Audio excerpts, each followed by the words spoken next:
বিশ্বাস করো বন্ধুরা, এই জীবনে বেশি কিছু চাই না, খালি চাই খামো দামো ঘুমামো, তারপর ঘুম থেকে উঠতে আবার খামো দামো আবার ঘুমামো। আসসালামু আলাইকুম, সবাই কেমন আছেন? আজকে চলে আসি লাইট ঠিক করার জন্য। আমার ঘরে দুইটা রিং লাইট নষ্ট হয়ে পড়ে রয়েছে, টাকার অভাবে আর নতুন কিনতে পারতাছিলাম না।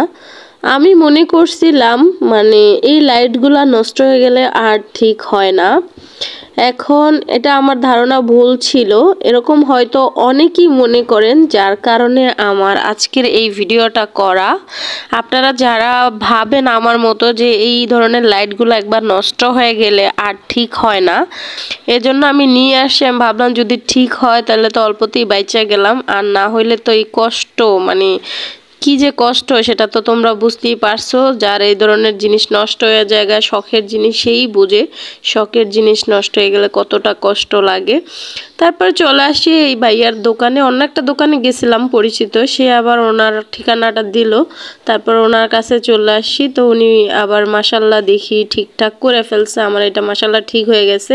ভিতরে তার ছিঁড়া গেছিল আর কি, দুইটা তার থাকে না, একটা ছিঁড়া গেছে, তো ওইটা জয়েন দিয়ে দিলেই হয়ে যাবে আর কি, এরকম অবস্থা। তো তারপরে এই ভাইয়াটা মাশাল্লাহ ঠিক করে দিছে। তা আমি তো অনেক খুশি হয়ে গেছি। বেশি টাকা লাগে নাই, 60 টাকা করে দুইটা ঠিক করতে আমার 120 টাকা লাগছে। তারপর আমি 100 টাকা দিয়েই সম্পূর্ণ ঠিক করে ফেললাম।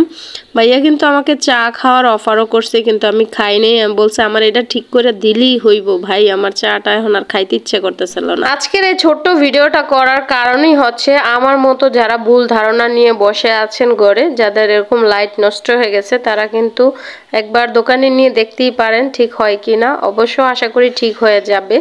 আমার মতো যারা একটু পাগলা টাইপের, তাদের জন্য এই ভিডিওটা অনেক গুরুত্বপূর্ণ, কারণ আমাদের অনেকেরই ধারণা এই লাইটগুলো নষ্ট হয়ে গেলে আর ঠিক হয় না। তাদের জন্য অনেক গুরুত্বপূর্ণ এই ভিডিওটা। তো আজকের ভিডিও এই পর্যন্তই। ভালো লাগলে প্লিজ আমার পেজে ফলো দিয়ে, লাইক দিয়ে, শেয়ার করে আমার পাশেই থাকবে, আর কমেন্ট করতে ভুলবেন না। আল্লাহ হাফেজ।